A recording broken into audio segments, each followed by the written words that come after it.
Thursday, July the 10th. Good morning and a warm welcome to your perfect day starter, the Morning Brief. I'm Kayode Okikiolu.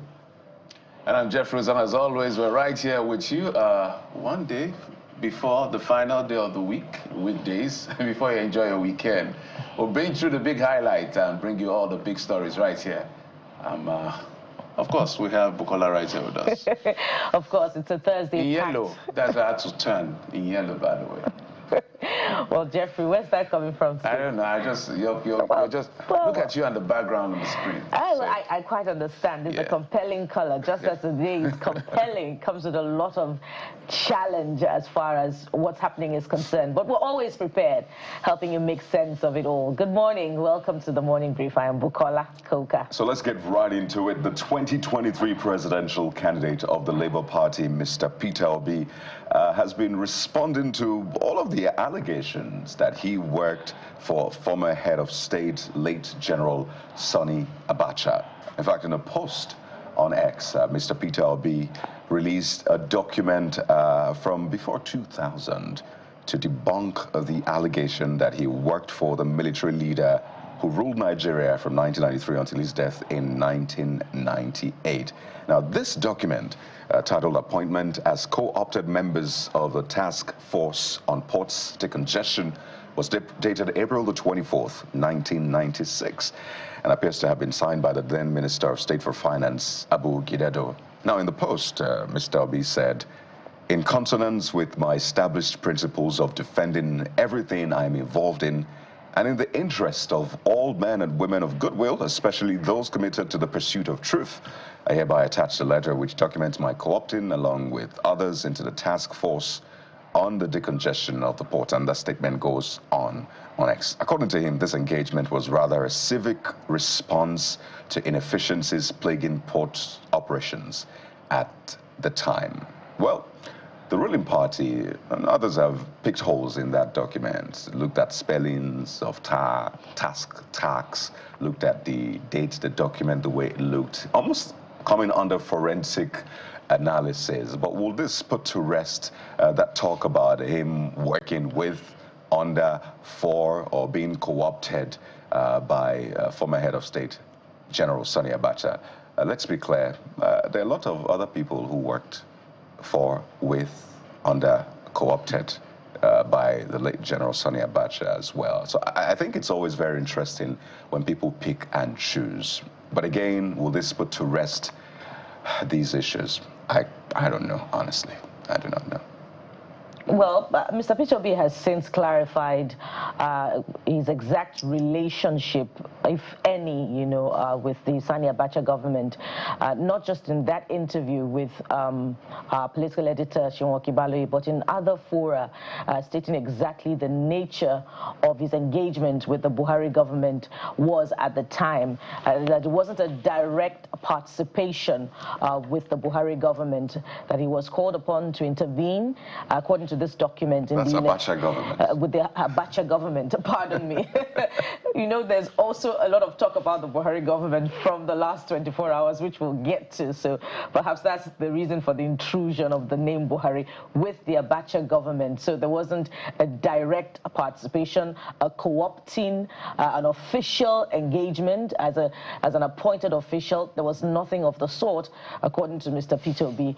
Now, if anyone has a counter evidence of those who are actually dramatis personae at the time, because there's a lot of talk now in recent times, particularly coming off the heels of the June 12 Democracy Day celebration and the recounting of those events, then by all means they can come up with the evidence to counter Mr. Peter Obi. But evidently he's been under all sorts of attacks in recent times, especially as we approach the 2027 presidential election.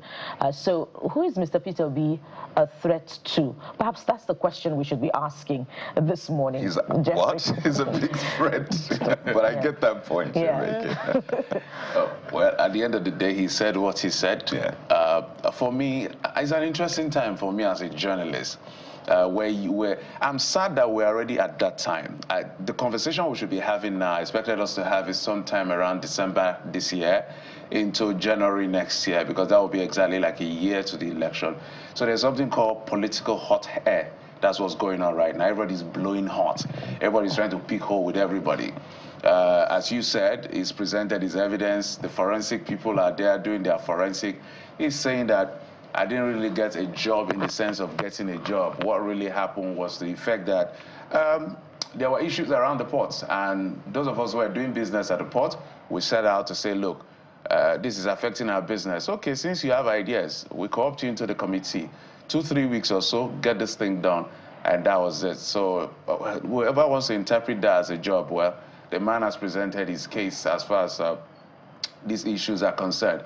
But this is what happens with politics: a lot of hot hair, a lot of blame game, a lot of cherry picking. When it's good on this side, things can be good and bad, but some will pick the good side, some will pick the bad side, depending on how it works for you. So I don't want to over-comment on this. The man has provided his evidence. If you have your counter evidence, it's up to you. And let's just put this to rest. If you're called to national service, I mean, to serve the nation, I don't know if it's under any government, but if you're called to serve your nation, I think you should.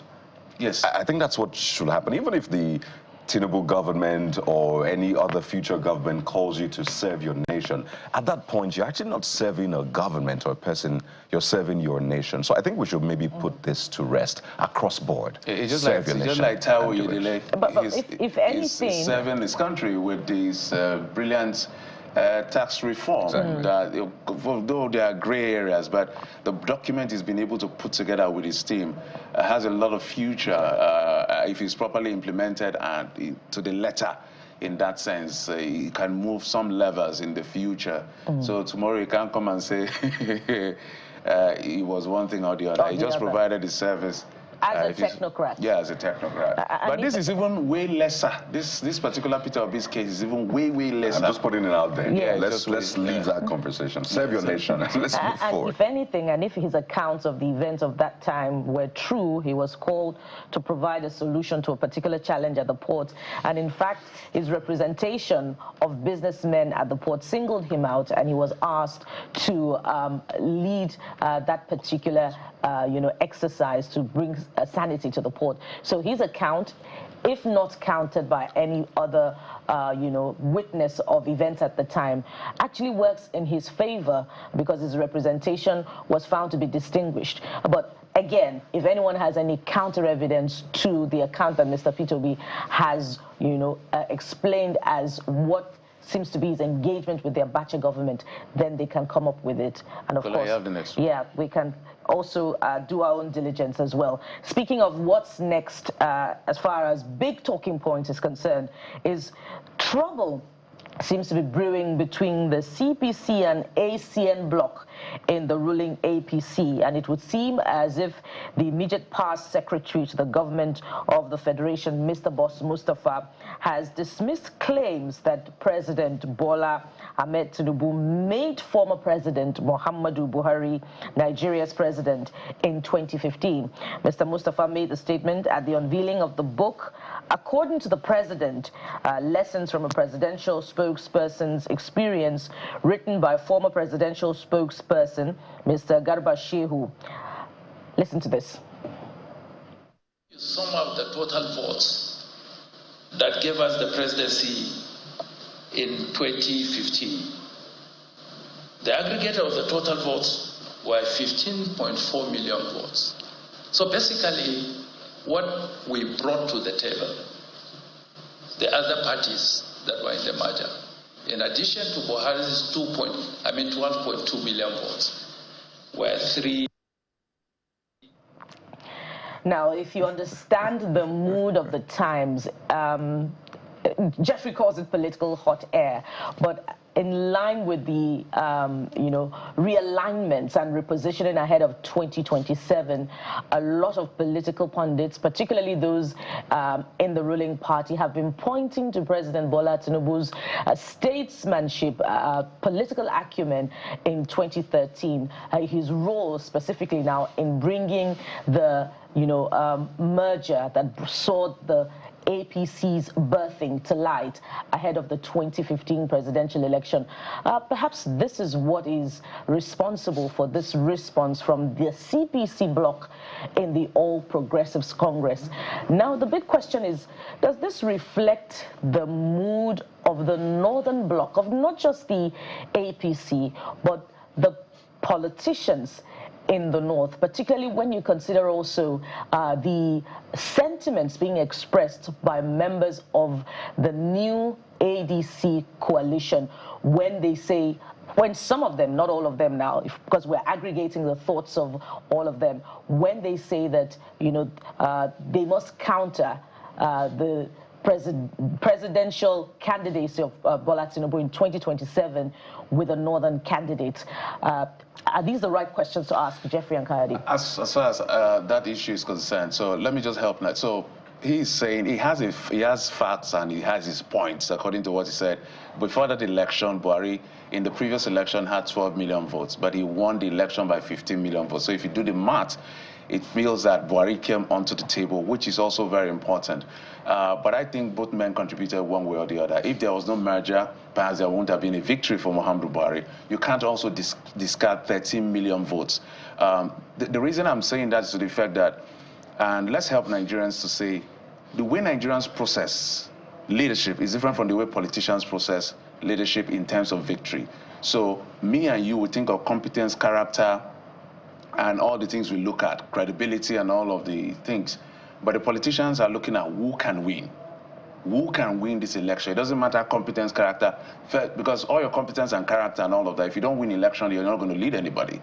So Nigerians must look for a way to bring in what we expect in terms of competence, character, and capacity, and meet with the politicians who can win and find a middle ground, because the politicians will never change. As a matter of fact, Atiku is coming to the table with 6.9. But Obi is coming with 6.1. The reason why Kwankwaso is being quoted, perhaps 1.4 million votes, so they work with the numbers, so they have a point. Whether it reflects the sentiment of the North is a different kettle of fish. I just needed to bring the mathematics together. Politicians will look at numbers, we look at other things, but we must look for a point to marry, because we're not going to get a basketballer to come and play in the EPL. Yeah. And I must say, politicians are not thinking about competence, character, and vision. They're looking at the numbers, and that's why this seems to be now the predominant sentiment within the Northern Bloc of politicians in the North, whether it's the ADC or the APC. I doubt that there's nothing I and you and I can do about how politicians think. I just feel that for now we have to look for a way to marry our expectation. The man is looking at numbers before competence and the rest. You are looking at competence before numbers. But they are the ones that are playing the game. If you don't win, you're not going to express that capacity, competence, and character that you tout. You understand? Right. It's just going to be talk. And it's really problematic to just look at the numbers just like that. Because if you're saying former President Buhari had 12.2 million votes in the previous election, don't forget, in the one before that, he had 6 million votes. But what happens to the governors that left the PDP to support the APC? They brought their votes as well. So it's a bit problematic. Nobody actually carries votes around or everywhere they go. I think it's something that was said about former President Buhari that may not be entirely true. Things are dynamic when it comes to politics. The fact that you had 6 million votes last year does not mean you are carrying those votes up until this moment. Things change really fast. So if you're saying that he had 12 million votes, so are you saying all the PDP governors that stayed walk out, Atiku Abubakar, then Amechi, and the rest? Point as well. Are you saying that all of them just contributed 3 million? Certainly not. So I think it's a bit problematic to just look at it from one prism. But again, this is... But unfortunately, that is how the numbers are always looked at. That is why there's a contention in the coalition right now. I'm not saying practically, as from what we look at, is the question of numbers. I remember vividly, before the 2023 presidential election, former governor of Sokoto State, what's his name again? Dogara. No, it wasn't. Tambuwal. Said, let us win first before we talk of who gets what. That is the thinking. Some people are accusing Nasser El-Rufai that he didn't want to support Bola Tinubu, but when he saw how the levels were tilting in terms of the numbers, he naturally went to support Bola Tinubu because you don't want to be in the wrong team, you want to be in the winning team. So you have also raised a very valid point. How do we isolate the numbers?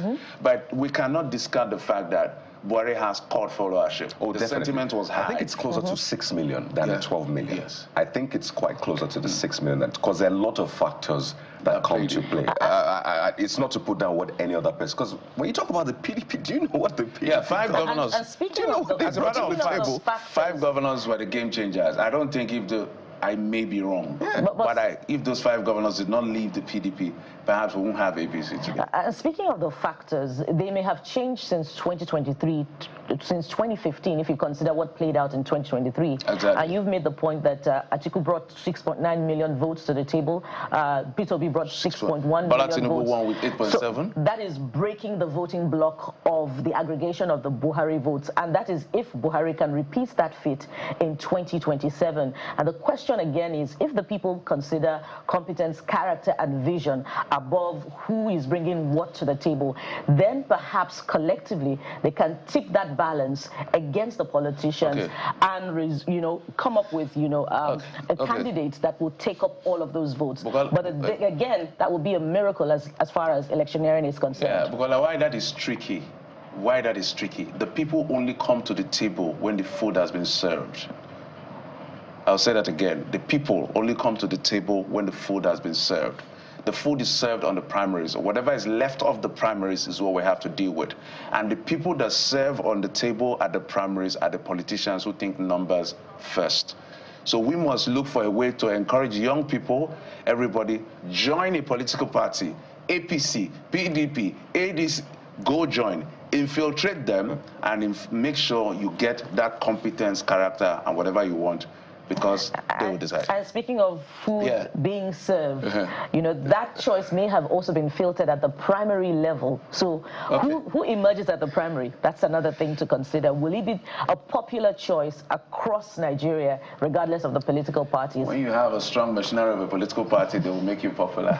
But maybe we don't have time for my take. We'll go to... We have to take your take. Oh! We have to take your take. Let's go to your take. Okay. A few days ago, something happened that I think Nigerians should not gloss over. 2 very prominent politicians in Nigeria, former governors of Rivers State, made allegations against one another. And we just thought to ourselves, are we just going to gloss over what was said? So let's take it was on Shemu's show, Politics Today. The first shot was fired by Rotimi Amechi, who accused or alleged that people like Nyesom Wike are buying houses and spending money and taking over things. Let's take a listen to him. We turn this into who is Wike, who is Fubara. They're not my age mates. I'm older. I was governor before them. I hardly stole any money. I didn't steal any money from government. I don't have houses the way they have houses. I did not take civil servants' quarters. I don't drive Rolls Royce, even though Johnny Bata gave me one. Johnny Bata gave me one Rolls Royce in 2014. Till today, I have not driven it. Till today. In fact, it's so bad. It's gone so bad. I think they can sell it if they see it back. So that was a shot that was fired. I don't buy houses like them. I don't take over property and all of that, referring to Wike and Fubara. Now, this is what Wike had to say in response. Amechi's wife was not an industrialist. I've never been. It does I know. And that's why I call on Mr. President to release the forensic audit of NDDC. Through Amechi's wife company, every month 4 billion naira to train Niger Delta women for 1 year, 48 billion naira. And the forensic report audit is there. Who killed it was Malami, the Attorney General then. The Attorney General then. Let them release the document. If what I'm saying is not in the document, I will resign at the Minister of LCT. I said I will resign. I don't worship office. What I'm saying, let them release the forensic audit of the NDDC. I didn't say the forensic audit was right, but I said release the report of the forensic audit. ESI. That's how the wife became an industrialist. 4 billion naira every month to train Niger Delta women. Amechi's wife was not an industrialist. So, Karadam Bukola, you see what played out? Rotimi Amechi came and said, yes, on weekends, stupendously wealthy, buying houses and taking property. And even when Chill asked him about the question of, how do you make your money? He said his wife is an industrialist, a trader, almost an industrialist. So on one hand, there's allegation of the fact that there is illegitimate means of accumulating wealth from both men. That is what both of them are saying. So then in response, you heard Nyesom Wike say, he even put his office on the line, said, if the forensic audit of the NDDC is released, and it's not showing that 48 billion was transferred from the NDDC to a company owned by Rotimi Amechi's wife, which he says how she became an industrialist, more like siphoning the money, allegedly, then he will resign as a minister. We're saying this to the fact that if after the confession, let's not use the word confession, statements of these two gentlemen, who were political leaders, very serious political leaders, who perhaps would have been presidents of Nigeria if they had won the primaries of their party, if nothing is done about statements like this in terms of investigation, in terms of release of those statements, this is how public confidence is killed in the system. Betta Edu was suspended over certain allegation. Till today, we do not know whether she stole the money or she didn't steal the money as alleged. He just allowed it to fizzle out. This is why Nigerians continue to lose confidence in the system and they don't want to turn out to vote. I just wanted to bring that to the fore at the end of this. And that's a very valid question. So certainly the report needs to be put out there. Let us lay all the cards on the table. All investigations have to be done. And I think at this point, we all know already that when you dig deeper, you realize that all of the politicians that you think are against each other are benefiting from the system, one way or the other. Either they themselves, their companies, their children, their family members are benefiting from that same system that you think they're fighting against. So on the one hand, we have to take this seriously and ensure that these allegations are really investigated and we bring the truth to the fore. But on the other hand, do not be fooled. Out there are daggers drawn, but behind the scenes, they're all sucking from the system. Well, just to add to that, Serap has also been speaking and asking that the Attorney General of the Federation does due diligence to investigate, determine who are those who killed that report according to the allegations raised by the Minister of the FCT, and name and shame those who may be indicted in the audit report of the Niger Delta Development Commission, I believe from 2010 to 2019 or till date. I'm going to clarify the period.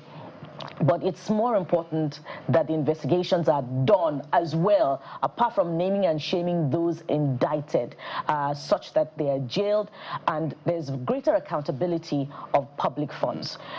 As far as the interviews are concerned, it's rather disappointing because it was more an all-time low in interview engagement because it was more like a character assassination of both politicians of Rivers State.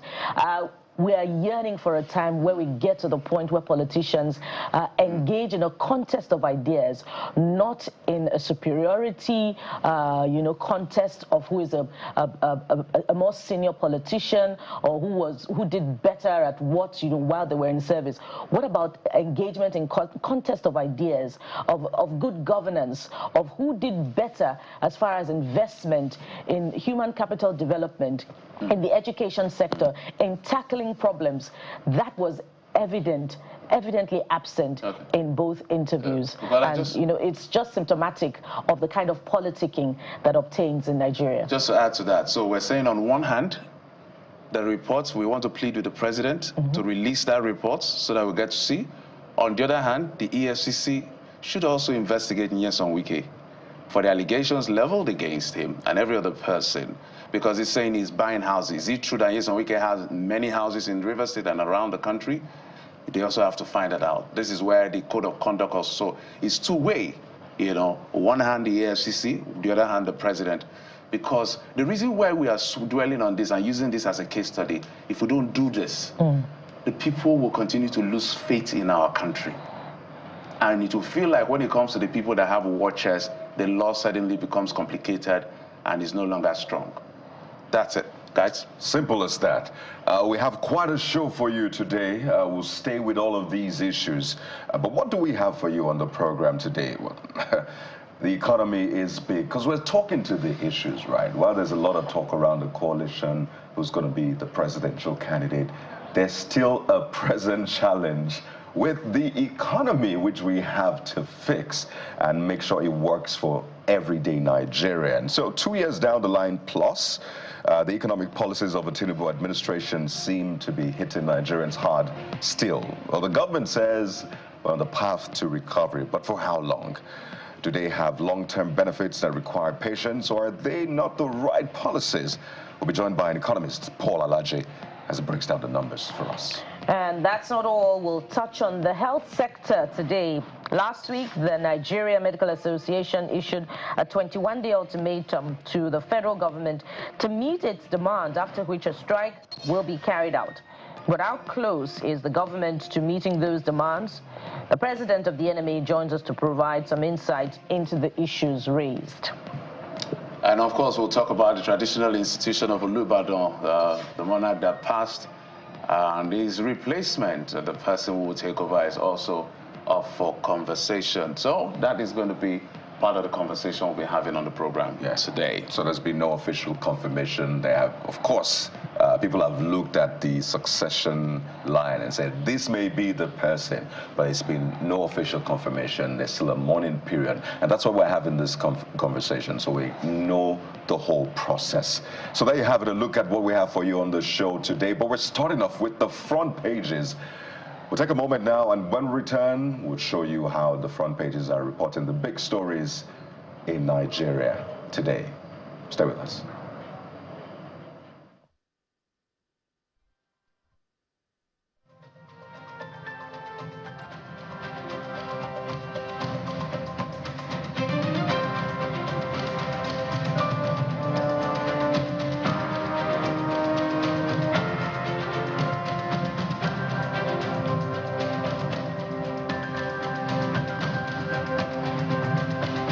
There you have it. We're starting off with the Nigerian News Direct, which leads with OPEC. Oh yes, oil is big in any conversation we have. FG calls for investments to boost production, energy security. You see this one as Lokwabiri laments unfair financing structure for African countries. We're not going to be doing this alone. We're joined on the program this morning by Mr. Fetayo Adeni, public affairs analyst, joined us virtually on the program.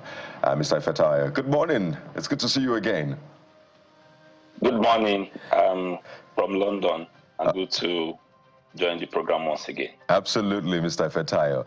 But take a look at the big story.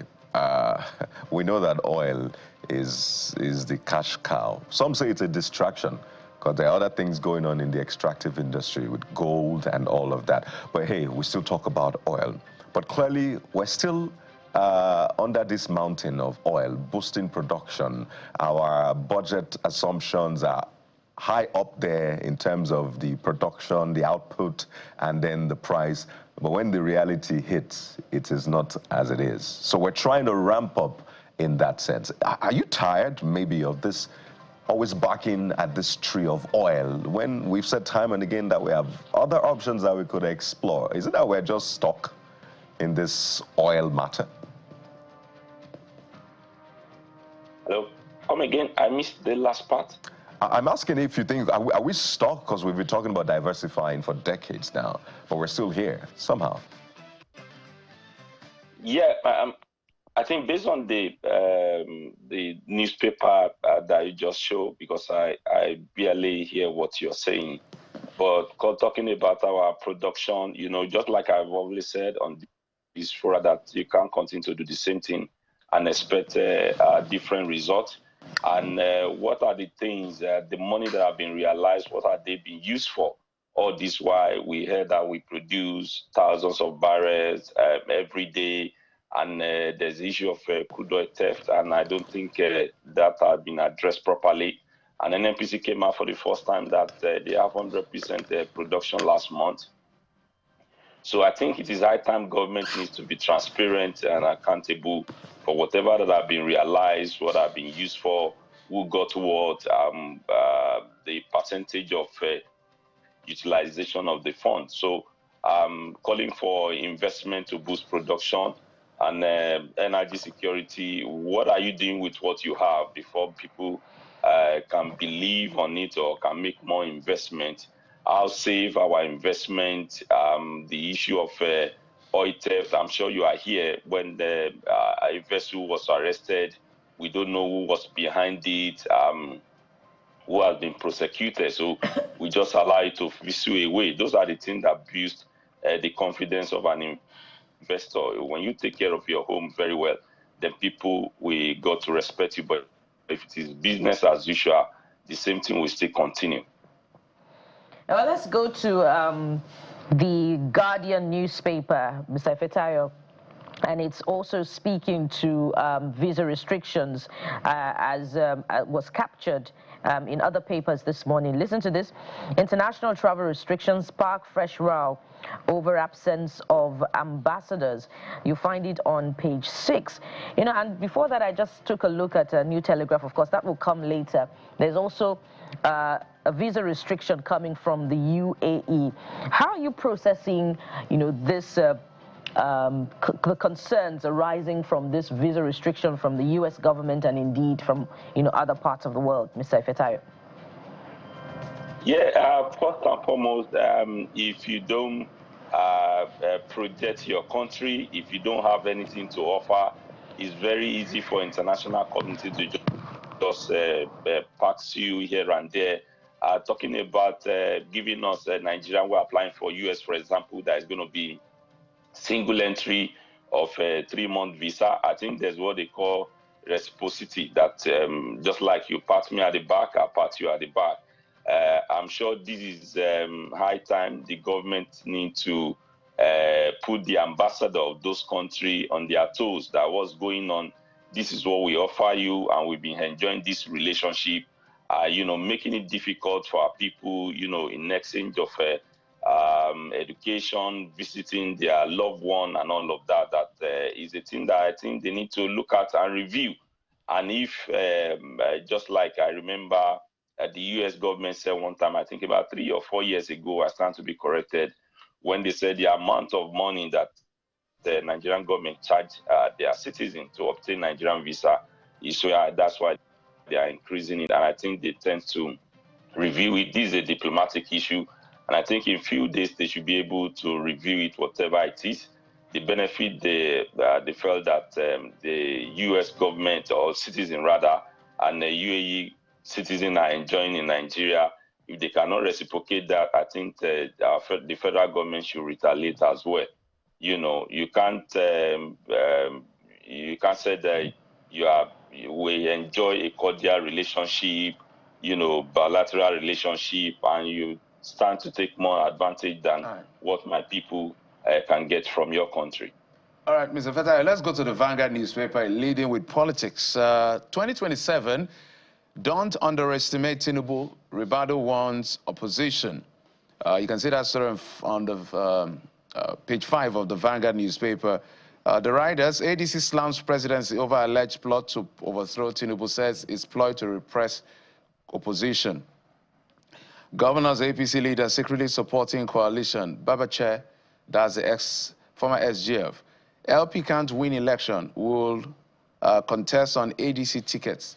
That's Ireti Kingibe, according to the Vanguard. Don't write us off yet, PDP. It's not losing ground to ADC. So everybody's speaking, Mr. Fetayo. What do you make of this? Yes, of course. They are all speaking based on their own interests. Of course, who pays the piper dictate the tune.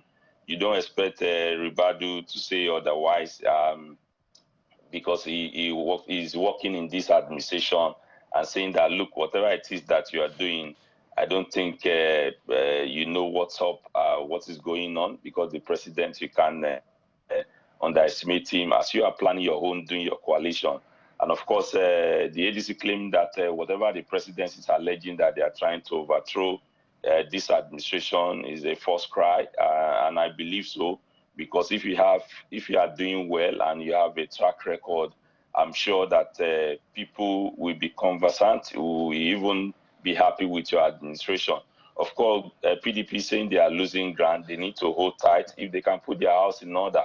And if coalition, of course, can address or put their ego aside and forge, ahead to produce a sellable candidate, not that they want to promote their individual ambitions, I think they can do the magic. And of course, not just to seize power or to wrest power from this current administration, but to give Nigeria a better alternative, good governance, where a healthcare system works and education, etc., and infrastructure. And of course, the issue of corruption. You are just saying in the studio, this former minister or former governor accusing this of owing this, accusing that of owing that. And we didn't see what our anti-graft agency are doing, no. So if they are coming with a better alternative, I see them, and they should share their individual ambitions just for collective progress. I see them pulling up strong in 2027. There you go. Let's quickly take a look at this Nigeria, Mr. Fetayo. And it's also something we spoke to earlier on. And you see, no single individual made Buhari president. Ex-SGF Mustafa says Buhari brought 12.2 million votes, while Tinubu and others only came with 3.2 million to the merger. Well, the extra information was put. He didn't mention anybody's name. He just talked about the others, but it's implied, absolutely. But what do you think about this debate around who brought what?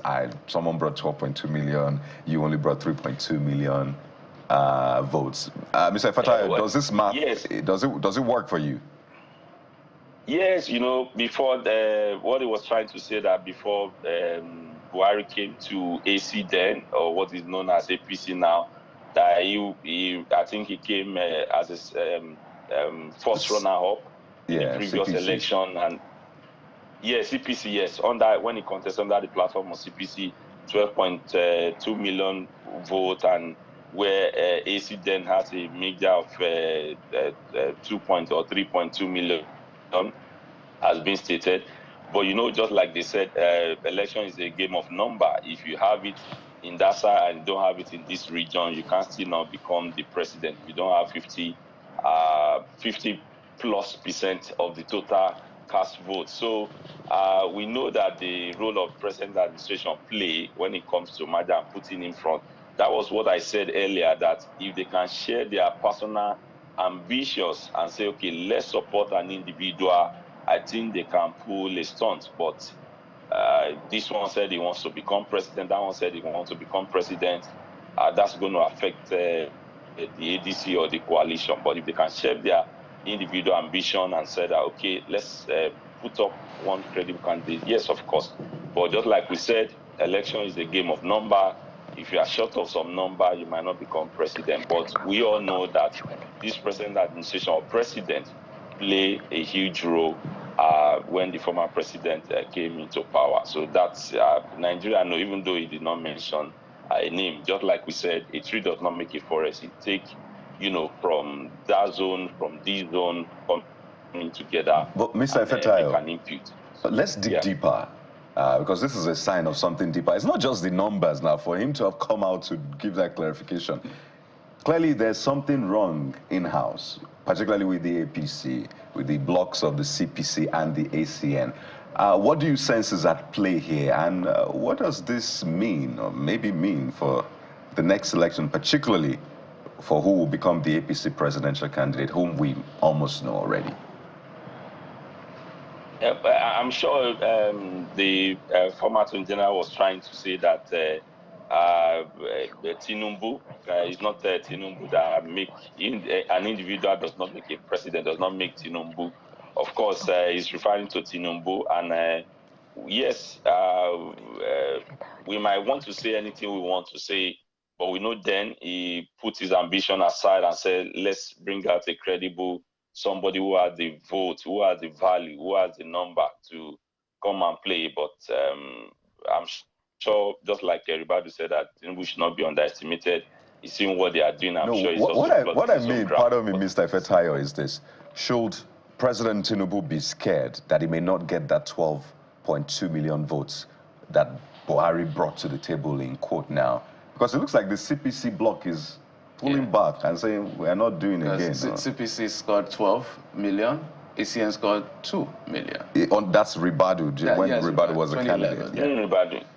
Yes, it should be. It should be, because just like the feel, I think that even some Northerners, they are not happy. And you know, CPC, apart from then in Imo State, where they also, you know that in the most of the North, CPC or AMPP and all of that, they are all from Buhari axis. Well, if he's saying that, of course, why not? He should be scared and begin to plot his own graph as well, because the election is a game of number. I know it's a game of number.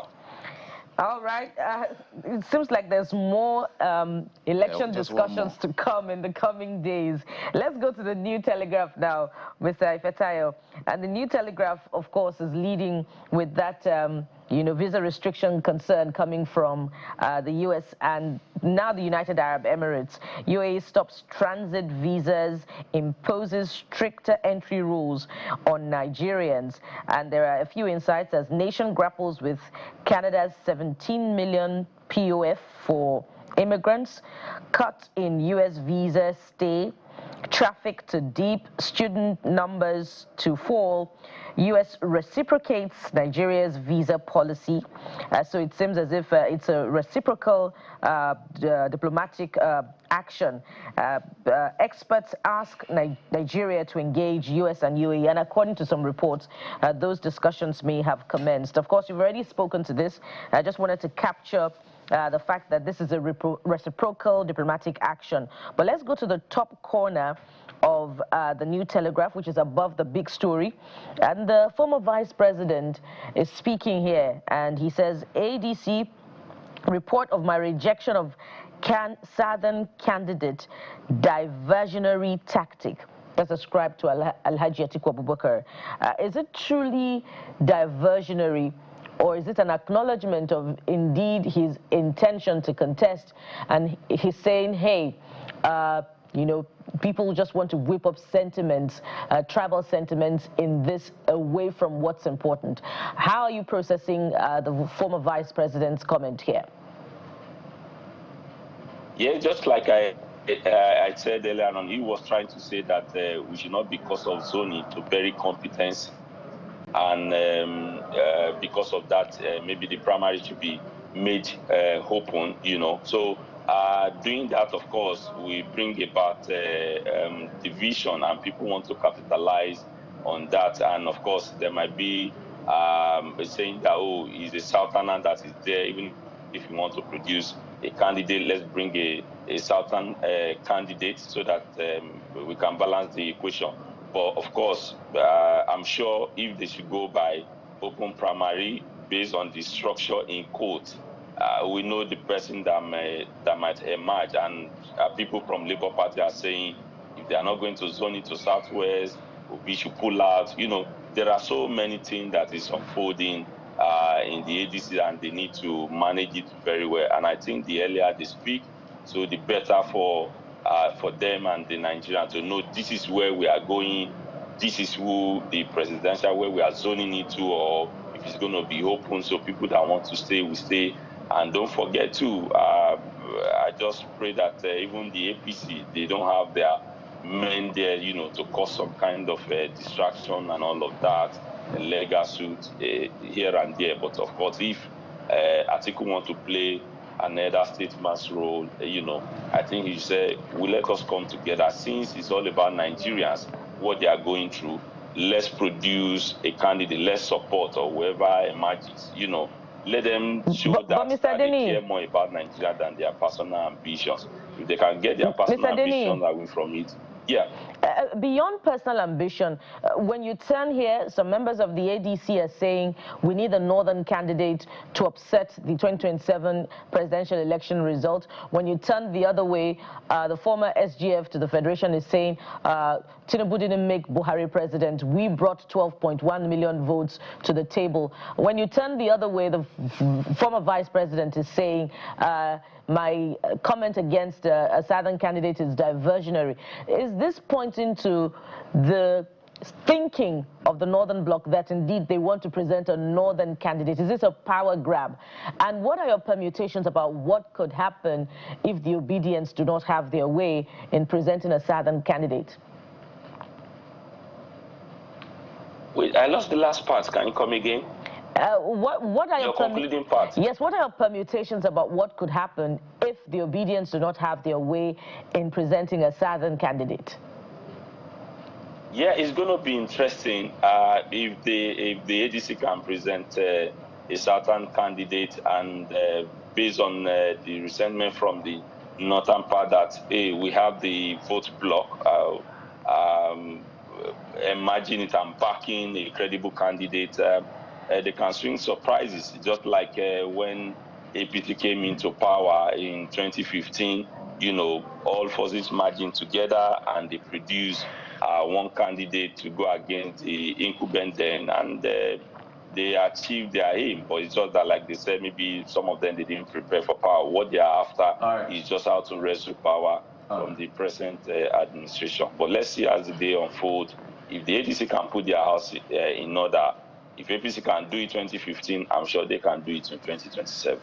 All right, Mr. Fatai Adeni, thank you so much for coming on the program. I appreciate you, our analyst joining us from London.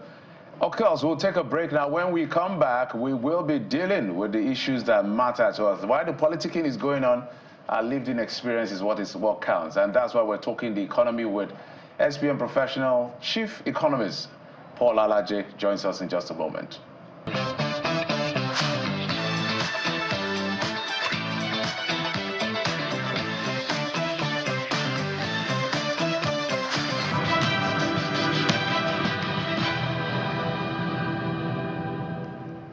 Welcome back. We've been joined in the program by the Chief Economist at SPM Professional, Dr. Paul Alaje. Dr. Alaje, thank you so much for coming on the program.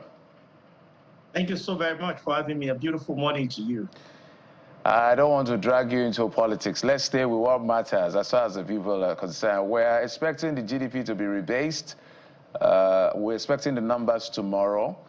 We've also seen the rebasing of the CPI, which we know where the numbers are.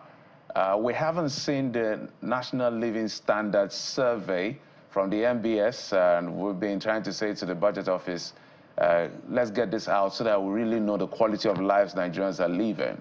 We raised the question the other day as to whether this economic policy is working for Nigerians, and the data was displayed right here. Well, Dr. Fashwa, who is the advisor to the President of the Economy, wasn't quite comfortable with the question line, but I would say no.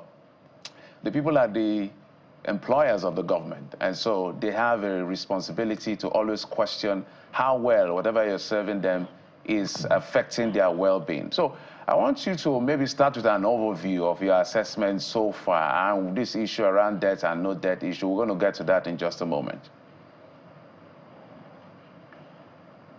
Okay, thank you so very much. I must say that when we speak the performance of economy or review of economy, economics, we have parameters that we use or indicators. So first of all, it's important to observe those indicators. Number one will be what is happening to GDP. And the GDP in itself is a limited way of measuring any economic performance. That is why we will not stay with that. So it's important to measure it alongside with development.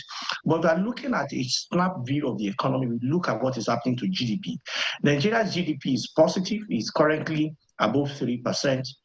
What that means is that, yes, we have seen economic growth rate, but like I mentioned, it is not sufficient to know whether the economy is completely healthy or not. So you look at what is happening to inflation. Inflation is above 20%. In fact, it's above 23%. And what I'm saying does not mean that this administration is the reason why the inflation is 23% or is less I want people and viewers to see this purely as educational, as educational conversation and not political. Please, it's important. If not, it will make economists not to be comfortable to have public discourse and public debate. So inflation is over 23%. What Nigeria should have is between 6 to 9%. What the president hoped he has is about 15% when he made his budget presentation and when he discussed with the nation on Nigeria's budget. So we are still some points, we are still around 8% away from what he projected. And of course, we know that one of the major reasons why we had that reduction in inflation was because we rebased the number. So we have 8% to go to 15% of his vision. But in the real sense, we have 13% to go or 14% to go to what the goal of Nigerian economy should be, single-digit inflation. So when you look at unemployment, well, unemployment, depending on parameter we want to use. If you are still using 20 hours parameter, we are still doing over 30%. But when you are using the parameter of who can get a job only for 1 hour in a whole week, then I can tell you that we are doing around 4%. So it depends on the number. And if you are looking at 1 hour a week, you should not have less than 2%. If you are looking at 40 hours, you should not have less than 5%. Then when you look at our exchange rate seems to have stabilized. Now, the goal of exchange rate is stability. The stability has been confirmed when Nigerian bank now says that you can do international transaction with your debit card. What that means is that perhaps there are some there are some availability of FX that can help in responding to Nigeria's essential demand, which I think is encouraging. What we need to work on, however, what I expect the president should do in the 2 years that remains in office is how do we boost export? Honestly, less is spoken about exports. We cannot have this economy in isolation if we are not so energetic about export. The low-hanging fruit here is oil. And I know a lot of people want to sound really very political. No, let's look for non-oil exports. Nothing is wrong if you wrap up with your oil output and you increase investment in the same. Apart from that, you boost what you're doing. So it will really go. We cannot be doing 1.4 million barrels a day or 1.6 million barrels a day, whichever number. We must do not less than 2 million barrels a day. We saw what happened to oil prices shortly before Israel-Iran war. We saw what happened to the prices.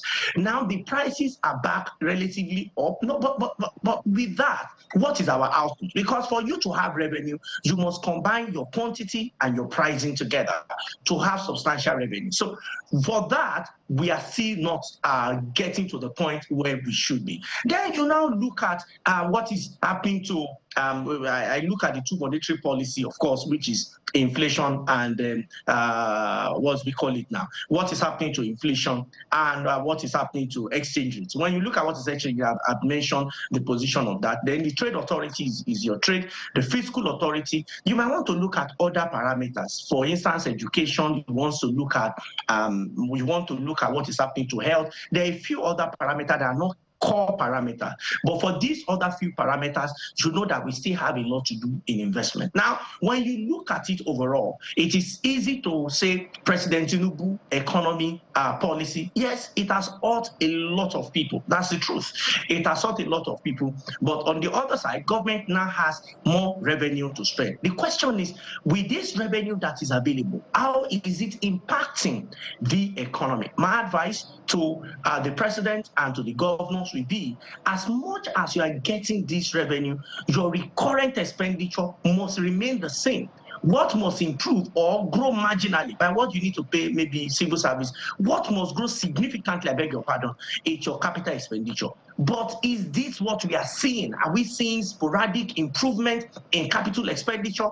In the 37 subnational, maybe 7 of them. For the 7 of the subnational out of the 37, which means I'm including the FCT, I've seen sporadic improvement. For 30, part of this money is going into debt service. That is why you are not seeing them borrow money. And I said we need to be very wary of the issue of debt because of money illusion. We are earning more money, but ask states and the federal government that are borrowed in the dollar, convert what they have borrowed in the dollar in years before, 5, 10, 15 years. That money, those monies they borrow are now really huge. The more you devalue your currency, yes, you get more in revenue. but your debt will be huge. Your debt will be intimidating. That is what we are saying. And I want to tell you that between now, 2025, to before election in 2027, I can almost bet it, except there are economic intervention here and there, our national debt may surpass 200 trillion naira. Our national debt may surpass 200 trillion naira. Are we able to finance it? Are we not going to come back to where we were at the time, where we have huge debt? Are we not going to be forced to say when debt is increasing and inflation remains double digits, will there be no need for us to devalue our currency? This is where economic thinking, beyond shallow, basic thinking, needs to come to the fore, so that the effort of monetary authority that is combating inflation with policies and those in fiscal authority that is trying to wrap up with revenue, we see how we combine. So by and large, 3 policies have been made now. One is subsidy removal. The second one is exchange rate. What do we call it now? Devaluation of exchange rate, which some people would say that what was done really is not to devalue exchange rate, is to float the exchange rate. Bottom line, right now, we are no longer doing pure floating, which is what I advocated for. What we are doing is managed float, and I've said that Nigeria, and not just Nigeria, indeed, all African countries cannot sustain pure, flotation. So if you check report, over 50% of all African countries were affected between 2022 to 2024 because of flotation of currency. More than half were affected. And I have said the solution to all African countries is to come together under a single currency. After, I expect that by now the impact of after will rub off on many African countries. But because we have different languages, we have different control masters from different countries who have colonized us, even though we had the independence, but our mind is still basically in the hands of these colonial masters. And I don't know when exactly Africa will be free from the finger of those that claim have given them independence over 50 years ago. Right. But where is the real conversation? If we must see economic... Yeah, I know if we left you could go on. And I'm glad that at some point you began to talk about the debt. And, that came up in conversation yesterday on our sister political program with an arch supporter of the president, Mr. Reno Mokri, putting it out there that it is not true that our debt is to the tune of 170 trillion naira. He's in fact saying that Nigerians should be grateful to President Tinubu for reducing the country's debt by about $14 billion to $92 billion. And his argument is the current value of the naira against the dollar, which has now found its true value following the floating of the currency.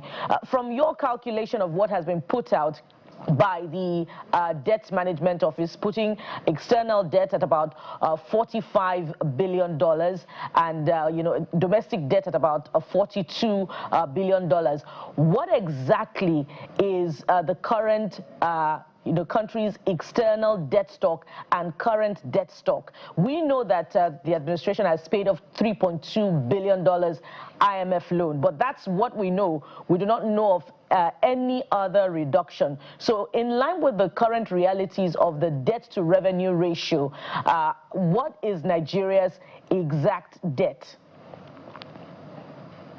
Okay, well, I think Debt Management Office will be able to give us some numbers clearly. But what I know is that for the debt profile, it will be based on the way with which we are retiring and we are collecting new loans. By 2027, it's almost certain we will cross the band of 200 trillion naira. Now, the question is, should we be looking at it in the dollar or we should be looking at it in the naira? The question again is, how are we paying back? Which economy is giving us revenue that we use to service and we use to retire these debts? The economy is Nigerian economy. The currency in Nigerian economy is the naira. So when you look at that, you now compare it again with the dollar. Now, if you look at why do we have so much in the naira, and according to your guests, they say that, oh, we might have even reduced some of the debt profile that we have. It might not be totally are wrong, but it may not be completely correct. This is because when you compare, you look at two sides.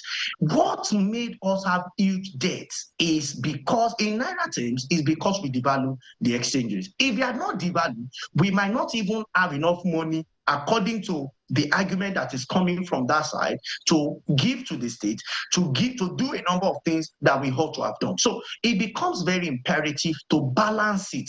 Yes, we have done this much, but the question is, when you look at 2025 budget, how much is debt service in that budget? And when you are seeing 2026 budget, the debt service are the shortfall in the budget between between revenue and expenditure might even be larger. Why? Because we need to figure out exactly how to make more revenue, how to make this economy become more productive. So until we are able to reduce that gap, which I believe we can, which I hope we do, then we can say that our economy could be better for it. So yes, capital is, what's it called now? The debt profile is huge, and external debt is huge, and it's even more dangerous, especially when we live in a volatile economy, that is susceptible to devaluation and fluctuation of currency. Collecting external debt is worse off. Now we have retired some debt, and I must say that it is good that we borrowed money and from international community, even from domestic markets, in the name of bond and bills. When we promise we will pay, we should pay, and that is what we have done. But please mark you, as much as we pay that debt, this next day, if it was even in your on your TV screen that I saw this, the next day, and I went to read about it, we started seeing line scrolling, Nigerian raising bonds and treasury bill. It means that we are in the market to play. Collecting debt is in that we are in the market to play, to borrow new funds and so on and so forth. So don't make it's not anything political. It is what it is. We borrow money to run some economy, and when the revenue comes back, either from crude or from taxes or from charges, gets back to government will use the same to pay back. We are saying, what is the balance? The balance now, according to the National Bureau of Statistics, is huge. It's over 150. It's going to 100. I think 170, if I'm very correct with the numbers now, trillion naira. We're saying that for us to sustain this, we have to be very clear as to where the monies will come from. We have to be very clear as to working with the federation, because the money is not just from federal government, even though federal government has the significant part of the money is accountable to the federal government. And I must also give credit here, because the rate at which states borrow money has significantly reduced. State borrowing has significantly reduced. Whether we are able to sustain that in the next 3 to 4 years is another conversation entirely. Mr. Laje, it's almost like they pick and choose when it comes to different issues. So when you want to defend this, you use the old dollar rate and say, no, if you use the old, come on, when you go to the market, they don't give you prices at the old dollar rate. They give you prices at the current dollar rate. Everything is at the current dollar rate. So it's almost very funny when you see people picking and choosing. So does that mean then that the money is being given to the governors is also reduced in that sense? Because it's basically saying the value has actually reduced. But let's put that aside and talk about what really concerns Nigerians, because there's an existential threat now. A lot of people cannot afford the basic things, and these are things that should really not be a problem, right? Things like food, transport, basic. Those are the things that shouldn't be a headache. I mean, in other climes, you have transportation free to a large extent, subsidized. Food, at least you're sure that you get some food, even if you're at the lowest rung of the ladder. But even with the classification that Nigeria is now lower middle income, you realize that a lot of people, the majority, are struggling to even afford the basics. And this is, I mean, if you look at it politically, which you can't help but look at it from that perspective, 2 years plus into this government, 10 plus years into the APC government, but primarily, this is a government that is meant to deliver on those basics. Let's look at the dashboard for a moment and look at this as an emergency situation. A patient is dying. What needs to be done now to at least stabilize the patient to ensure that you can afford the basics for the average Nigerian, that is? Our economic miracle, especially when it comes to food, lies in food-producing zone. Plateau, Benue, and a few other producing zones. The truth is that we must make a decision whether we want to stamp out insecurity in our nation, especially for the purpose of food. I know Bureau of Statistics is telling us that our food inflation number is improving. I must tell you, as a researcher, we are going to the field and there are real concerns, things to be bothered about regarding insecurity and how that is affecting food. I must give kudos to the Nigerian military for what they've done, because it could even get worse. But I am saying that we need to change our strategy. Whether the strategy will be to create special producing zones in those same environment, maybe not in so part in the interland where there are insecurity, but to provide some kind of covers and create special producing zones. I said this before President Tinubu was went to office, that create farm ops because of possible evil that we have seen. I'm using just these two states as example. It's not different from some other states. And I've seen reports from Maiduguri and so on and so forth. And also, let me put a caveat. I'm not saying insecurity started today because people start coming and say we did not start today. I know, I'm aware. When we say we want to get to office, we are saying we want to solve the problem.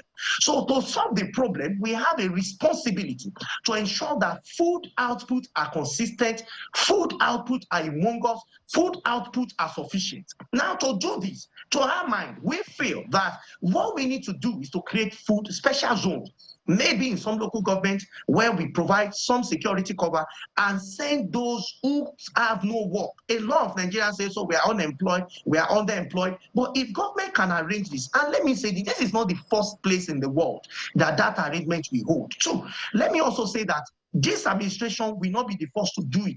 Chief Obafemi Awolowo practice the same thing, and you see the kind of food output the Western region had. Then it was repeated in the north, it was repeated in the Eastern Nigeria of the early time when we first had when we had our independence.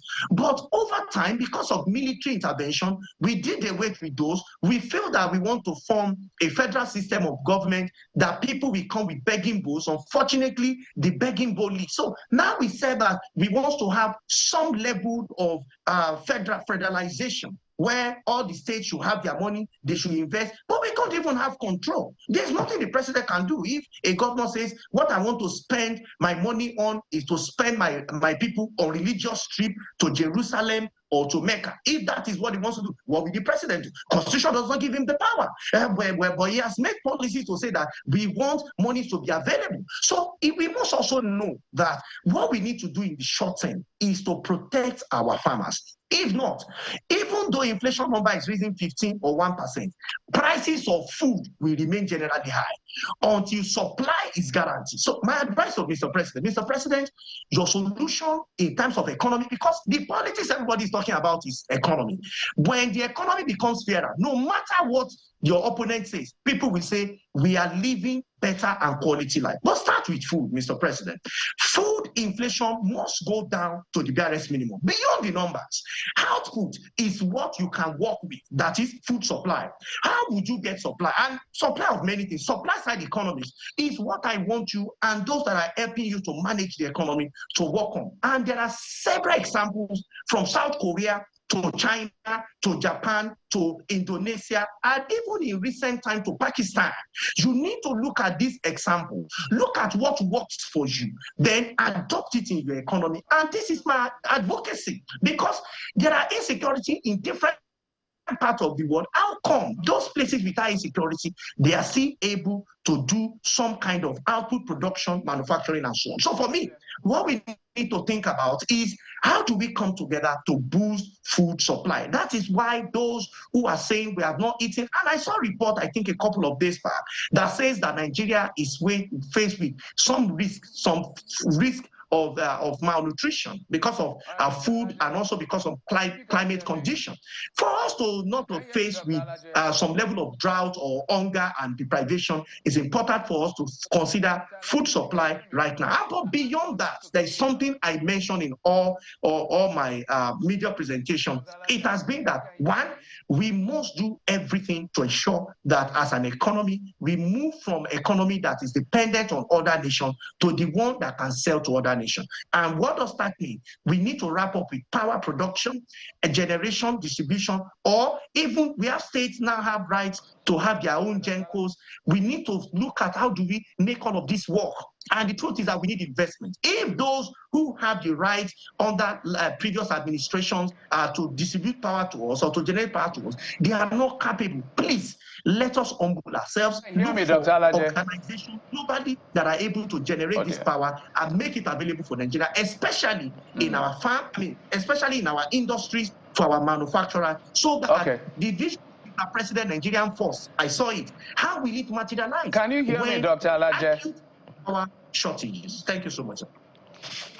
Okay. I wish we had more time, Dr. Alaje. Unfortunately, we don't have so much time. But just to put it out there, that the big conversation is how we can actually expand or diversify our earnings, export earnings, because, of course, for people who are familiar with numbers and economy know that the trade surplus, it doesn't necessarily mean productivity in that sense. It's just a J-curve effect to the devaluation. So naturally, consumption pattern will change.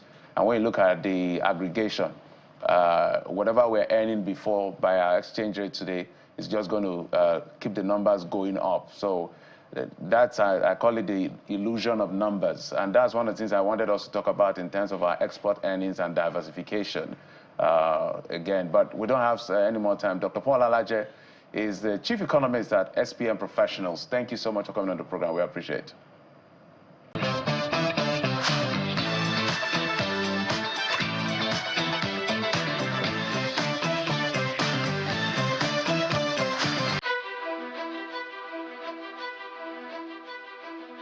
Well, let's talk about one very vital sector in the life of the nation.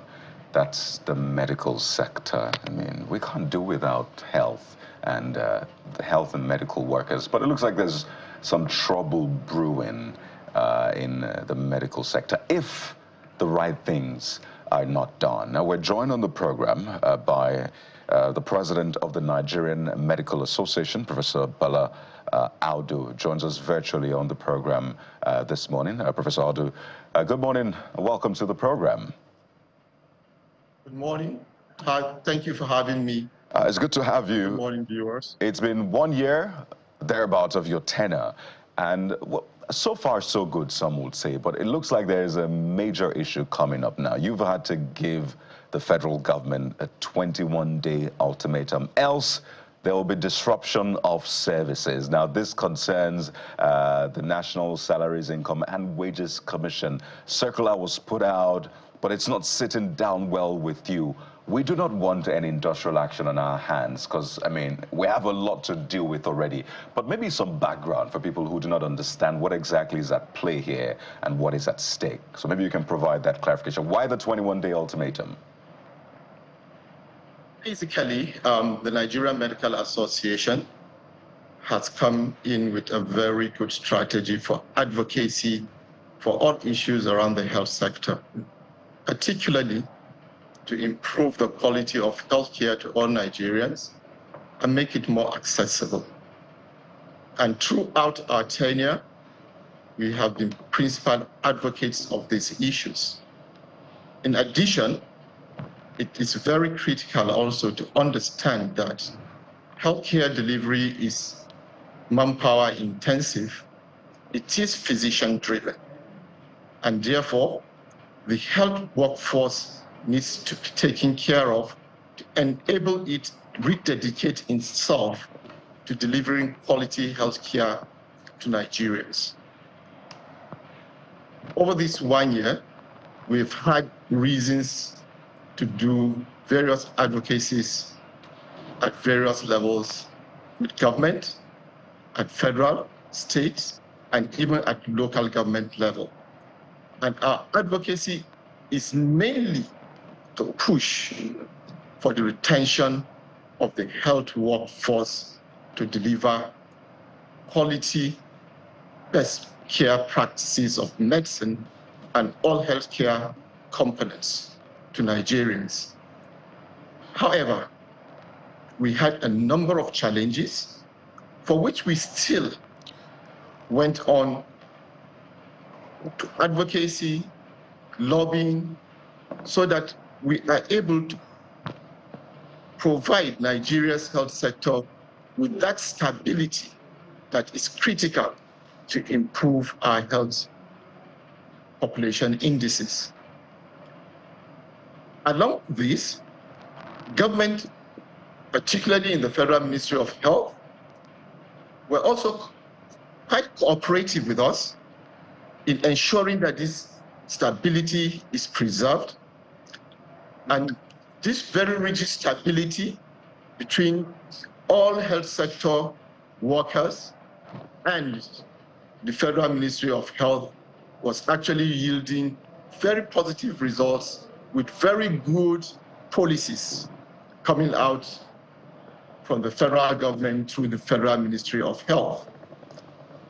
Amongst the challenges we had been playing advocacy for instance, is the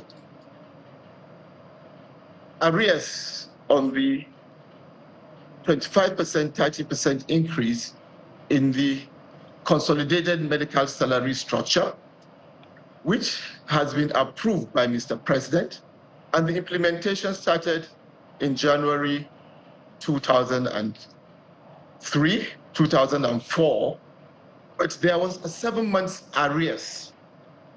For the last 18 months, we have been very patient across the medical profession, across all healthcare providers, playing advocacy and being patient to ensure that government delivers on its promises.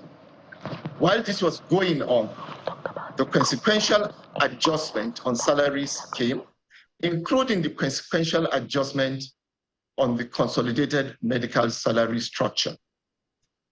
When the National Wages, Incomes and Salaries Commission brought out its circular indicating the consequential adjustment on the consolidated medical salary structure, the Nigerian Medical Association noticed that the commission did not apply certain CBA agreements, central collective bargaining agreements of 2001, 2009, and 2014 on the allowances, because these allowances are a product of a percentage of the basic salary.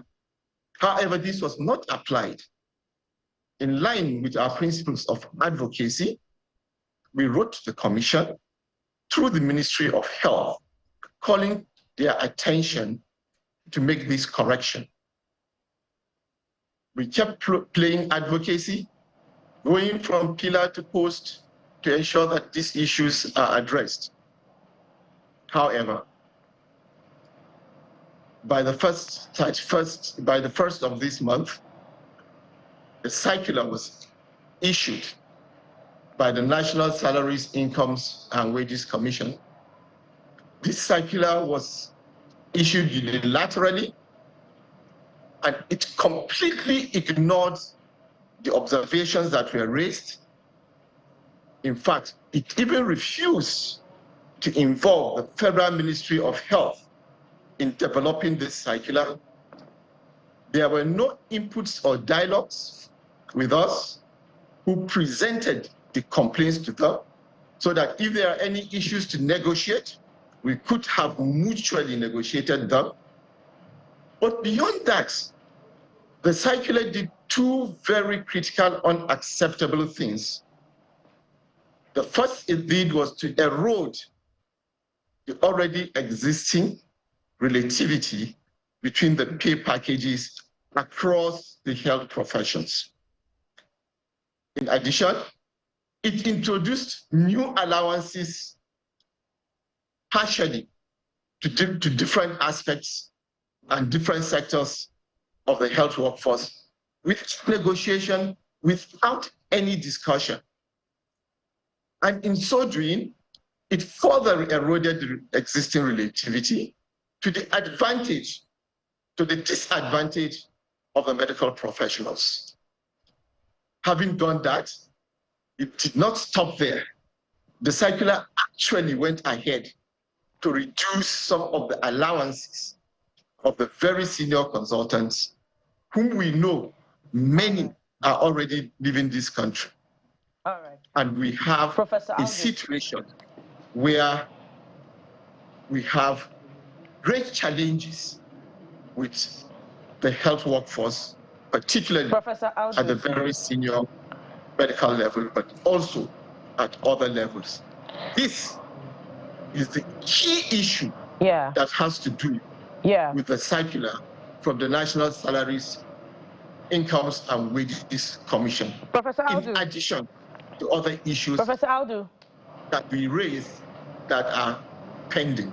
Yeah, your explanation is quite, telling, and it's disappointing as well, particularly when you cite 2001 and 2009 agreements. One would have thought that the relative stability experienced in the medical health sector in the last couple of years is, due to some form of agreements being reached and these issues being addressed between government and the union.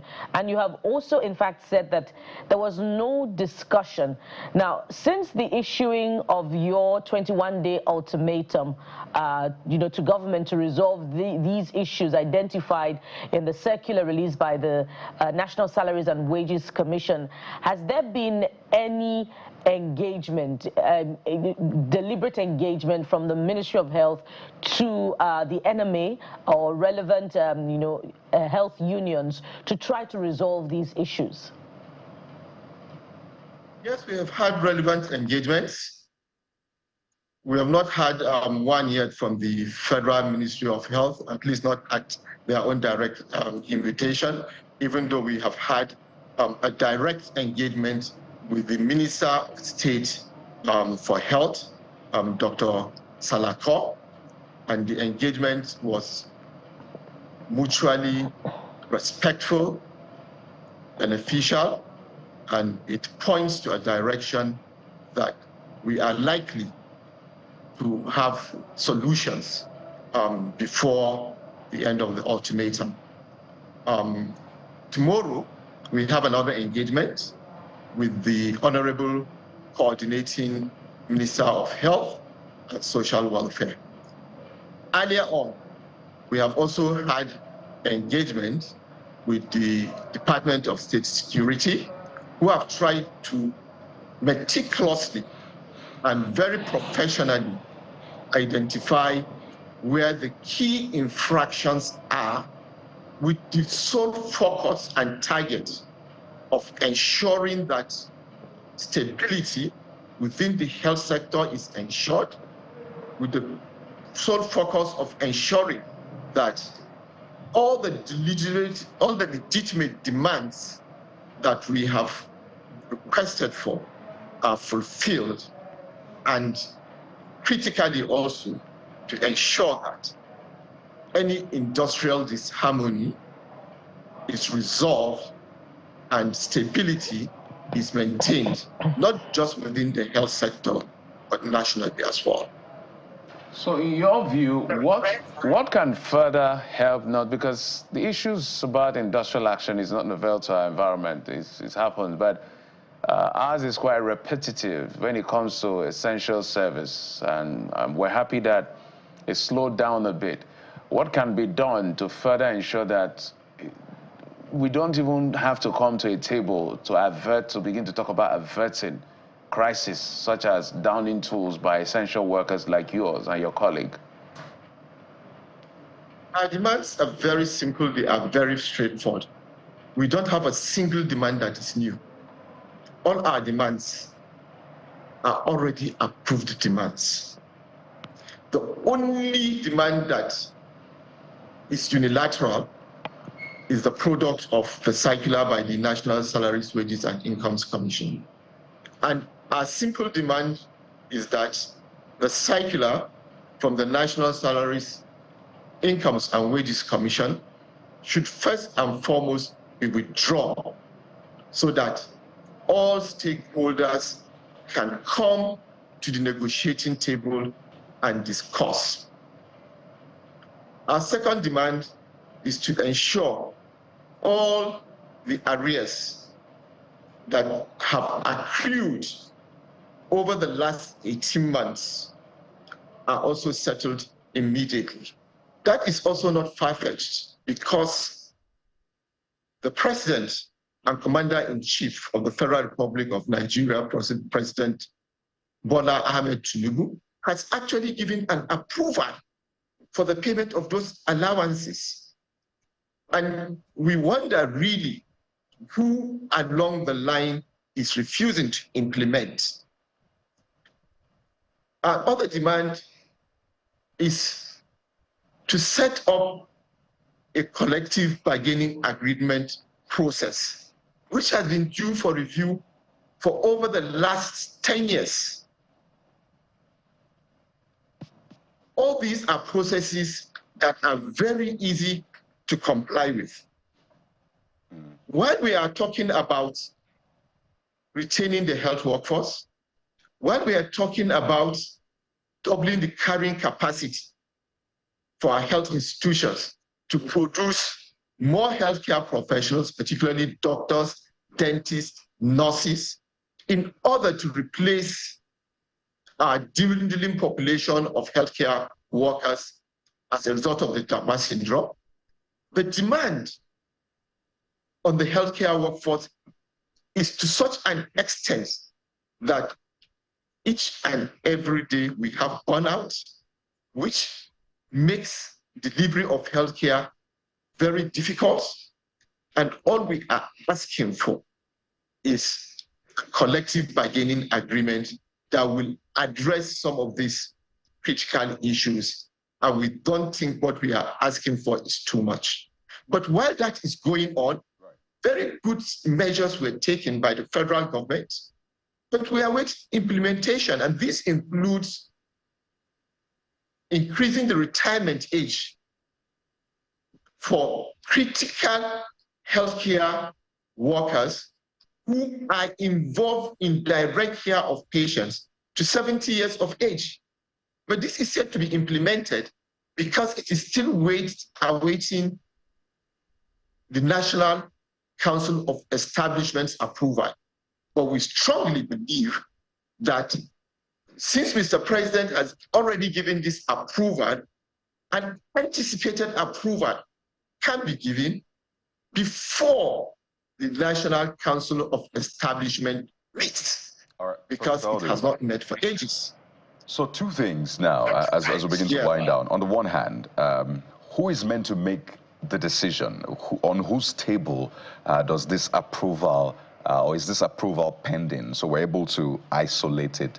Is it the Salaries, Incomes, and Wages Commission? Is it the Ministry of Health? Is it the Ministry of Finance? On the one hand. Secondly, where are we now on this 21-day ultimatum? Are we at day 5, day 6?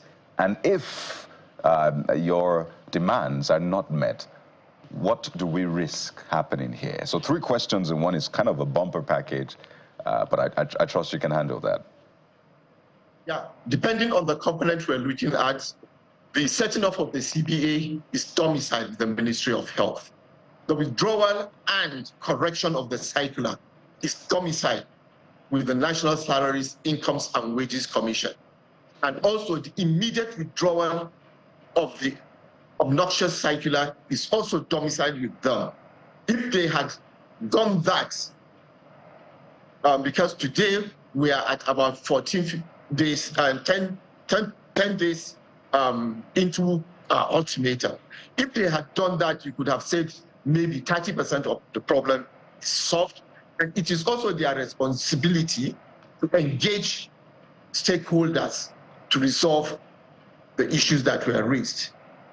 The issues of all the areas that have been processed and approved is domiciled directly on the desk of the Minister of Finance. All the other issues, all the other remaining issues, like the retirement age, the formation of the board, and so on and so forth, domicile in the Ministry of Health, because the Ministry of Health has the prerogative to request the National Council of Establishment to give an accelerated approval. It also has the mandate to reconstitute the boards, and so on and so forth. So what's at stake here? What do we risk having on our hands if it's not met in 11 days now, because we're at day 10? What is at stake is that we risk the whole healthcare system of this country being shut down, which the Nigerian Medical Association does not in any way want to see that happen. And the Nigerian Medical Association, and indeed every Nigerian doctor, is working to ensure that that does not happen, as long as government is responsive. And it has clearly been shown that each and every component of our request is something, in fact, all our components are low-hanging fruits. In fact, none of these components needed to have come to the public at all. And there are other issues, Professor Audu. There are some policies of government on health workforce retention, increase in age, retirement, and you can also talk about, increase in recruitment that your sister agency was, advocating for in 2023 ahead of the coming of this administration. How far with the implementation of these issues, because they're critical to the stability of the health sector? What is the Ministry of Health, in line with the Ministry of Finance, saying about these, the implementation of these issues? This is where the NMA has been very great advocacy. You see, with the Japa syndrome, we're losing very critical health workforce. In addition, we are doubling the carrying capacity of our tertiary institutions to train more healthcare providers. All this has put a great strain on those of us who have been patriotic to remain home in order to have these problems and challenges addressed. Now, the policies are in place.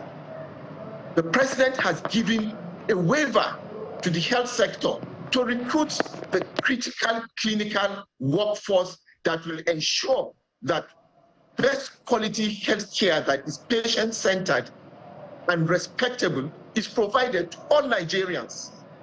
However, that policy is not being fully implemented because the health institutions that should do the recruitment have not received these waivers from which they have been exempted.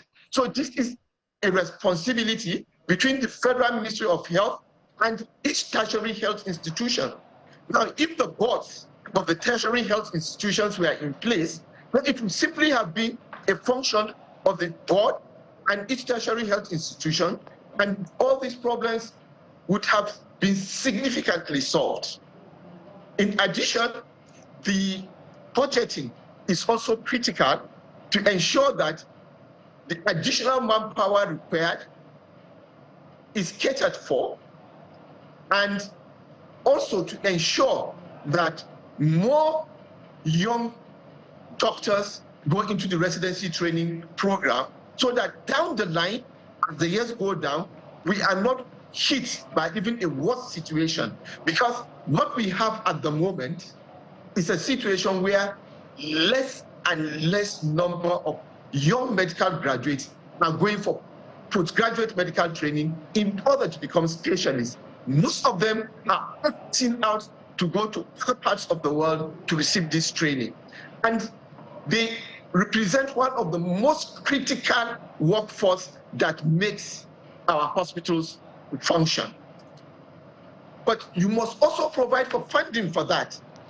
Very good. The government has provided the medical residency training fund, but the implementation is rather very, very poor, in the sense that, yes, while the funds get released, but often they get released after they are needed. They are not released at the critical time when these postgraduate medical professionals require it to do what is critical for them to advance in their training progress, specialize time, and take the responsibility of delivering high-quality care to Nigerians. And it is amongst the issues that we have raised. And government is in a very good position to be able to solve it without any challenge. It is just a simple matter of commitment. Nigerian doctors have been committed, continue to be recommitted and dedicated to providing quality healthcare for all Nigerians. And we have been doing advocacy for this. However, who is doing advocacy for Nigerian doctors to be able to deliver the responsibilities that have been bestowed upon them? For example, Prof, just a very quick follow-up. Prof. Can you tell us if the budgeting for the recruitment of additional workforce to augment what currently obtains in the health sector, either at the federal level, was it prioritized in the 2025 budget or in the 2024 budget? Was it prioritized? Yes, we believe it's prioritized, but more than just that. Remember, most of what we are talking about is not even a new health workforce. What we are talking about is replacing those that have left. So there are enough vacancies. The fund is already there. In fact, I believe the funds are not even adequately utilized. Professor Audu, we could have this conversation all day because it's an important one. Yes, I guess you understand what I mean. Oh, absolutely. If you have a hospital where 10 consultants have left, 20 resident doctors have left, and you have not replaced them, and you already have their salaries in your budget, you don't need any additional salary. All you need to do is to replace them. And that's a fair point, Professor Audu. Just final note. It's a very important conversation. Can you paint a picture of just how much deficiency we have in terms of manpower in Nigeria's health sector? If you have a percentage or on a scale of 1 to 10, just how deficient are we, particularly with doctors now, when it comes to manpower in Nigeria? It's very difficult to get reliable data, as you know, but the Medical and Dental Consultants Association have very robust data that has indicated that up to 30% of our consultant workforce has been depleted. Cool. At a time that our population is increasing, the demand for services are increasing. There is a need to train more and more people. In the same vein, the registration for postgraduate examination and the uptake of new young medical professionals who should go into training, specialize, and take up the positions of consultants that are either leaving the country, going into retirement, or who are just even leaving healthcare delivery to go and do other things, has also fallen by at least 40%. Oof. I mean, those are very huge numbers.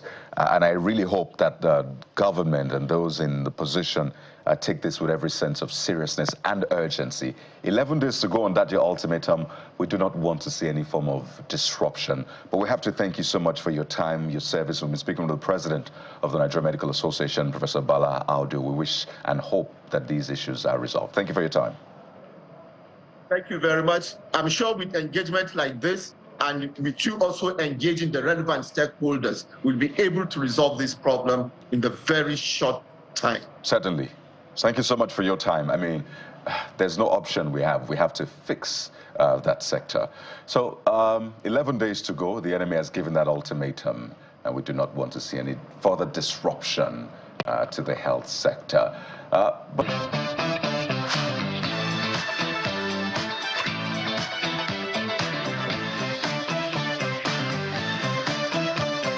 let's go now to some of the other issues making the rounds now, particularly what you've been saying online. And I think we can start off, guys, with this picture that made the rounds yesterday. You know, Mr. Garba Shehu, that's former spokesperson to former President Muhammadu Buhari, released that book. I did the launch of the book, and they had dignitaries present, as you would expect. And there's this picture that has gotten a lot of people talking, a picture of former Kaduna State Governor Nasir El-Rufai and a member of the coalition, and of course, Mr. Bayo Ononuga, spokesperson to President Bola Tinubu. I don't know if this is, but it's just something about this picture. I imagine they're listening to a speaker who's making a very important point. But I think it's good to see both of them sitting together. But this picture clearly is one that has gotten a lot of people talking. What do you guys see in this picture? Well, it means they don't, well, no matter what politicians do or say, they will always come together. It's political enmity, perhaps not a personal enmity, though we know that some people take this enmity beyond, you know, politics. But this clearly shows that, look, we disagree in direction and all of that, but we're still Nigerians, and that's the way we should look at politics. We have the same purpose, but we want to approach it differently. So I don't know whether there was a point. I wish it was a video so that we'll get to see whether there was a point they, you know, camaraderie, smiled together, shook hands. But this picture just spelled, day your day, make I day my day. that should be the caption at this point.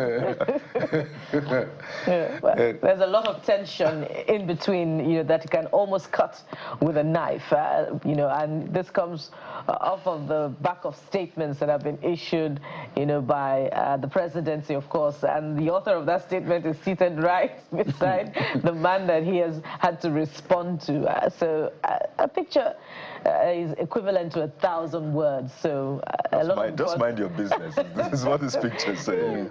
So there's the ADC tension there. There's the APC. We're in power there. So well, Jeffrey, I like your expression. Day your day. Day your day, make I day my day. For those of you who don't understand it, just ask a Nigerian around you. It will help.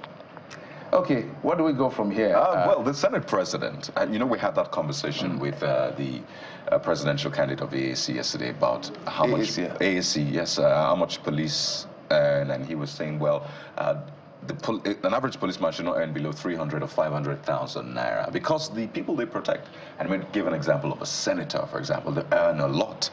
But the president of the Senate, Senator Godswill Akpabio, has been speaking about the earnings of senators, saying lawmakers in general now don't earn a lot of money, and most of them struggle financially after exiting office. Take a listen to what he said. I was impressed when you were contributing to the discussion on the demise of distinguished Senator Khalid, and you pointed out your personal contribution during his illness. So for this, the Senate appreciates you. But you made a profound statement that out there, Nigerians think that senators, a lot of money is spent on National Assembly, that once you step out of the National Assembly, you are looking for money to even treat yourself, which shows the fallacy of all the insinuations and innuendos thrown at the legislators. So I think it was an eye-opener for a lot of people, because some people think that we come here to make money. They don't know that we come here to sacrifice for the growth of the nation so we can leave a better country for future generations. Thank you. You know, that statement came off the back of a sad event, and we need to acknowledge that. But you can't take away the fact that, I mean, Nigerians see politicians. I can tell you, the average politician today has at least maybe 10 people waiting to see him or her. And that's on a slow day. On a proper day, you have scores of them, hundreds, waiting to see them. I've heard politicians say they have to cook like they're having a party every day. And it begs the question, where does the money come from? right? Is it part of a constituency project? Well, Senator Natasha Akpotolu, for example, yesterday did some, projects for her people. So naturally, when people see those things, they naturally would think that there's money here. So you can't blame people for thinking that because they see evidence. But what happens after they leave office is another ball game entirely, and that's a conversation certainly that needs to be had. But that's the Senate President speaking. Do you agree with him or not?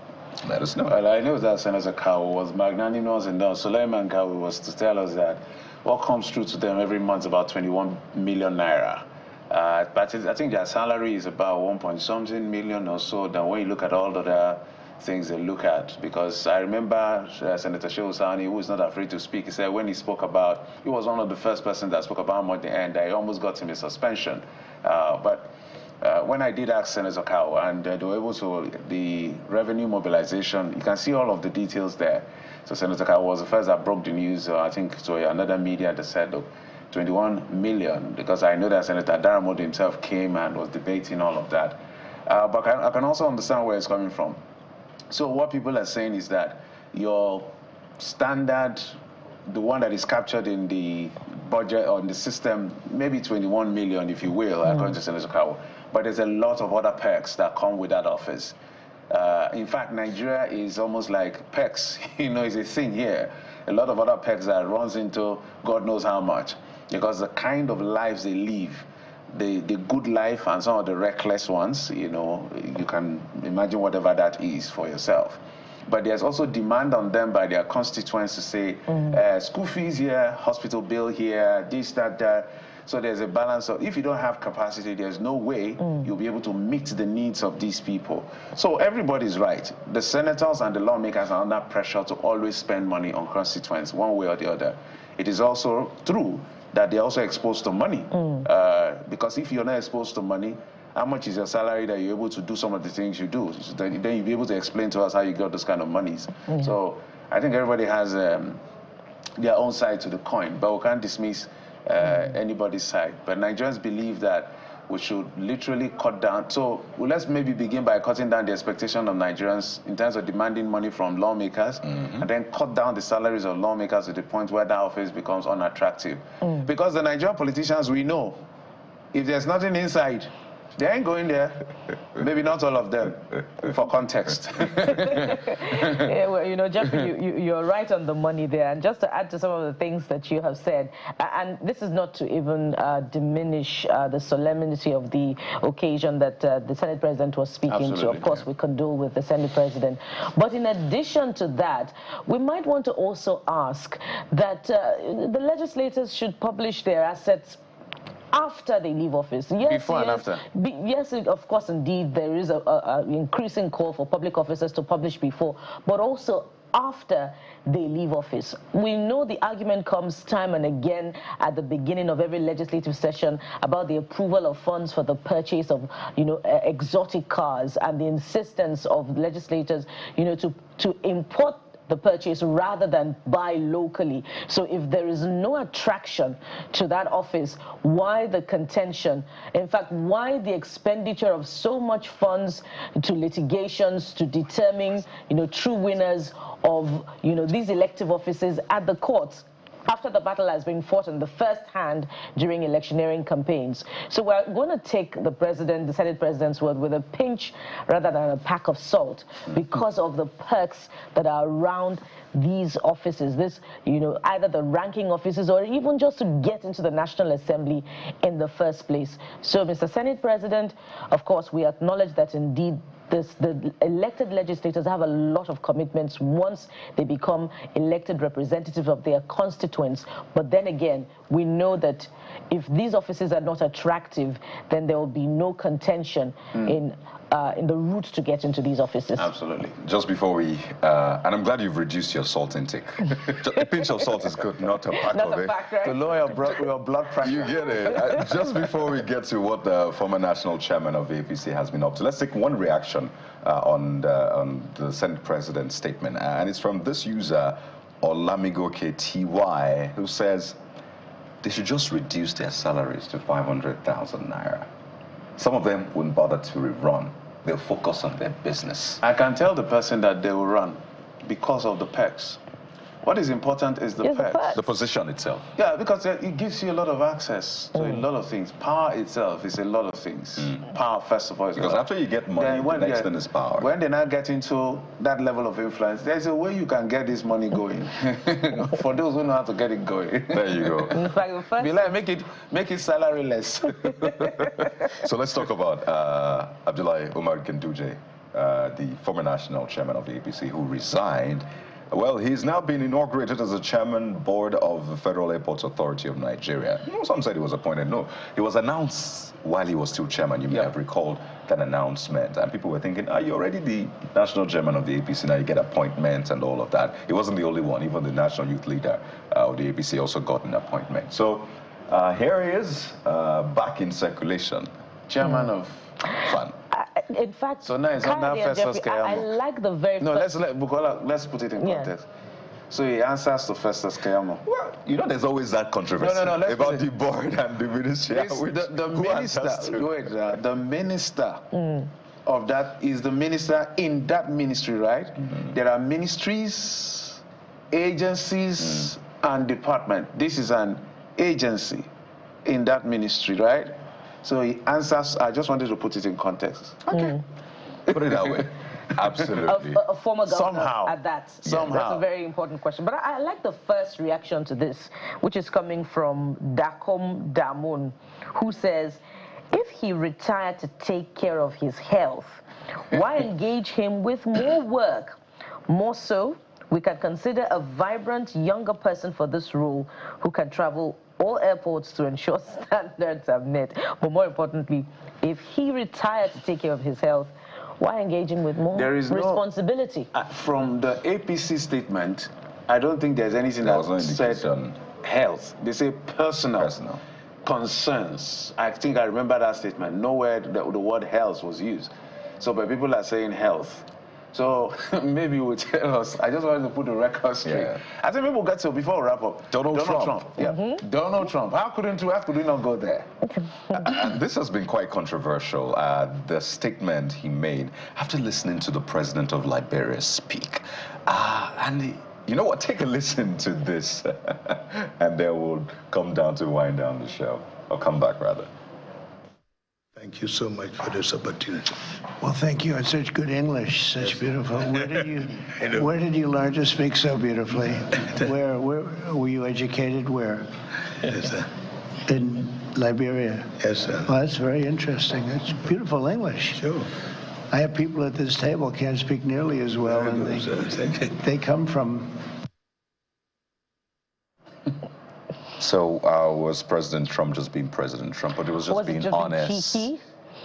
Because I mean, you'll have heard that a lot. People ask you outside, where did you school? Because the mentality they have of the average African is first you be speaking and all of that. So I imagine he was shocked, and I think it speaks to his exposure. Yeah. On the one hand, but also it felt a bit insulting. For me, for some people, some said he was just candid and being honest, a happy child. I think it also speaks to, with greater sense of respect, to Donald Trump. I like him for some things. First, if he says he wants to do something, no matter how ridiculous that thing is, he does it. He does it. I like people who stand by their word. But it speaks to his lack of understanding of history, and that ignorance is not acceptable. That is the only quote-unquote colony of America in Africa. Have you seen their flag? Their flag is almost like an American flag. The official language is English. It's not like you're speaking to the president of Congo or Benin or somewhere whose official language is French. This is the only place where America can claim. This is where the slaves were brought back first. This is where America can say, if we want to say we also had a piece of the pie on the continent of Africa, Liberia is a piece of the pie. And an American president doesn't know that? Well, for me, it looks quite condescending when you look at even the disposition with which the President of the United States was speaking to the President of Liberia. And it's a product of post-imperialism. Neo-colonialism. There you go. It's expressed in other parts of the world. We got to run, guys. Okay. From Mr. president. We got to run, The guys. dexterity of speaking English is the Europeans are forgiving for it, but the Africans are we're not. totally out of time. We're totally speak to it. We're totally out of time. Yes, Yeah. you look yellow. The background is yellow. Mark is yellow, and she's coming up next. I'm Jeffrey Zoma. Bye-bye. I'm Bukola Kuka. This conversation continues tomorrow. It continues after the show, actually. Yeah. But stay with us right here on Channels Television. Sunrise Daily is next. I'm Kyle. Have a great day. In fact, have a yellow day. Yeah. Goodbye.